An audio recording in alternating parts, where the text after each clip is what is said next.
You see what happens when you stick your privates into a yellow jacket's nest.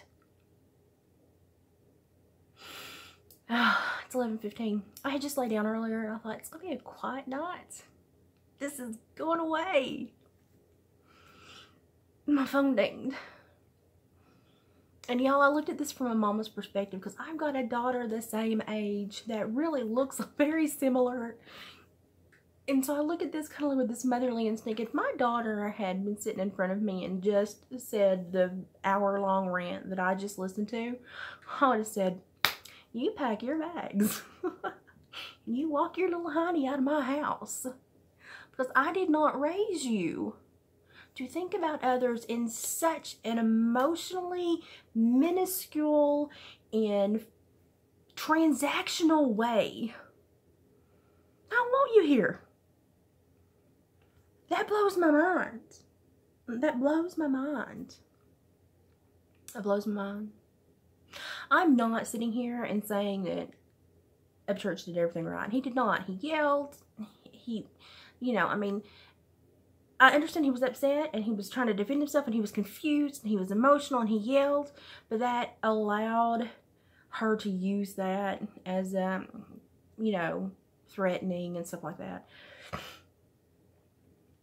I watched this and I realized, you know, when she started, she was calm and her shoulders were kind of slumped and she was kind of submissive and she was kind of being forlorn about some of the things she'd done. And I leaned in and I thought, oh, okay, this is good. This is, we're thinking about how we present ourselves. And then I got to like 15 minutes in and them shoulders already back up. And she was engaged and she was popping them hands and that neck was about to snap. And I thought, oh, no, don't do this. Oh. And I was rooting for her. I was so rooting for her. I thought, you know, I know there have been people that have been horrible to her. And that's, you cannot justify physically threatening anybody in any way. Y'all, seriously, don't. But when we watch these things, and you put your life on a public platform, and you do it at a young age, and we watch these things, we sit there and we silently root for you. Because we want to see you grow up and do well, and we want to see you happy, and we want to think that people from the sticks that are normal country people can go and do these great magical things and not get lost. You're lost.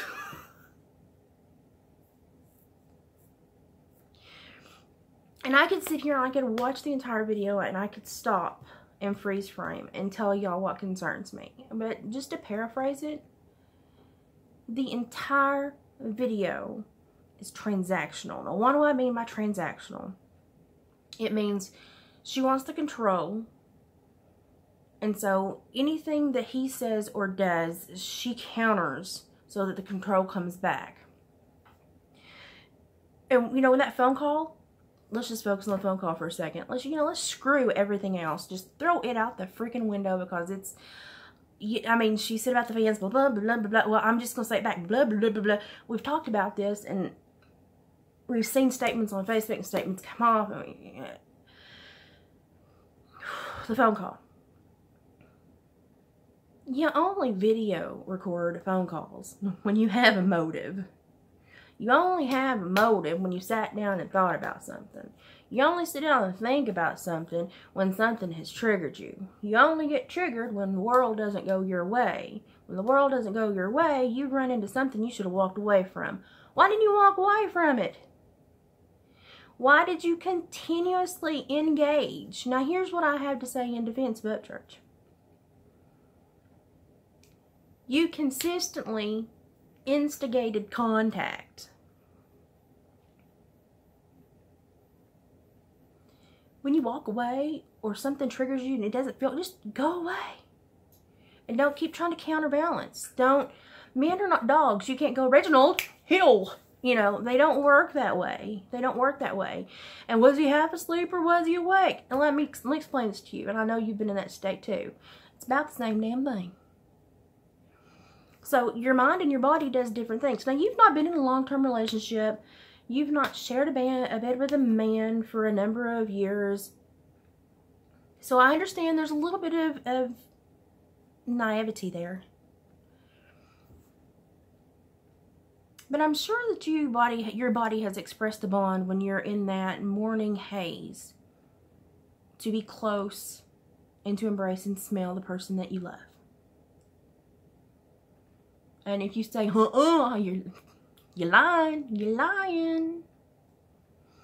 Now you've admitted now to being in, relationships. And whether that's female or male, that bond is there and that desire is there. So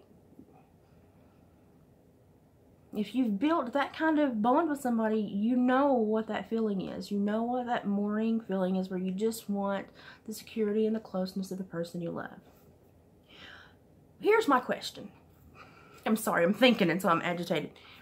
Why would you deny that to someone else? Why would the entire premise of a relationship be on the power control of a transactional physical action?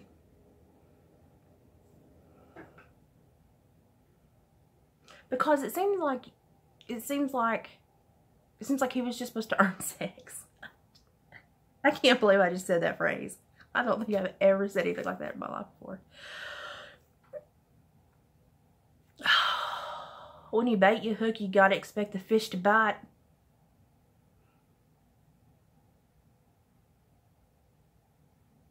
I don't know. It's the phone call. Let's go back to the phone call. That entire phone call. Every time he tried to comprehend and understand and verbalize what he thought was the reason she was leaving, it changed. The terms changed. You ever read those terms and conditions?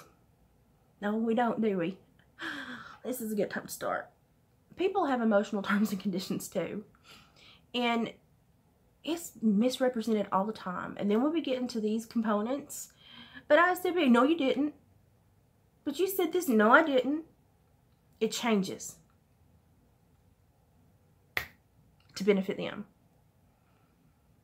And if you want to know what happened, just go back to my first video. That's what happened. I nailed it.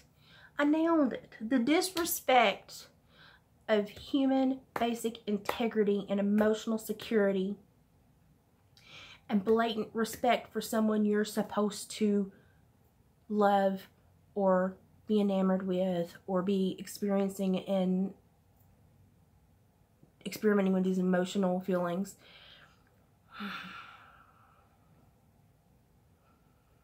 It's not there. It's not there.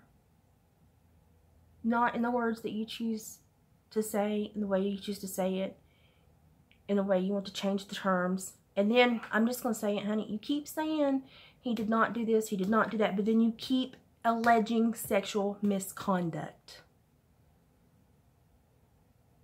You can't have it both ways. You can't butter both sides of the bread. Pick one. It just sounds to me like this is an immaturity, emotional naivety. We're a bad match. Don't put a Charlet bull in with a black baldy heifer, cause honey, somebody's gonna get hurt. And I know if you're country, you understand that. That's where I am right now. I don't know if I want to talk about this anymore.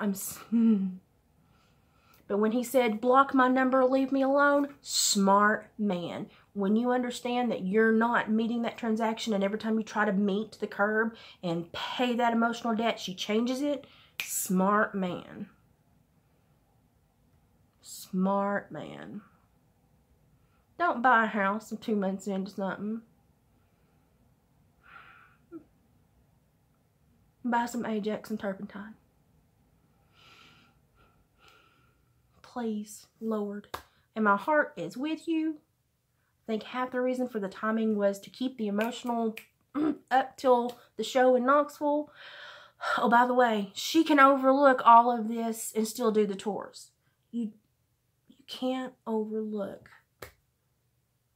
someone that violates you in the way you're trying to say you're violated. Can't have it all. Concede more than just what you wanted to concede here. Concede that you're stacking the deck. And you got to stop doing this. You're not going to be a happy person, and you're not going to find somebody to love you. I really won't. I was rooting for you. I'm done, y'all. I'm done. Done. Done. After I'm so sorry.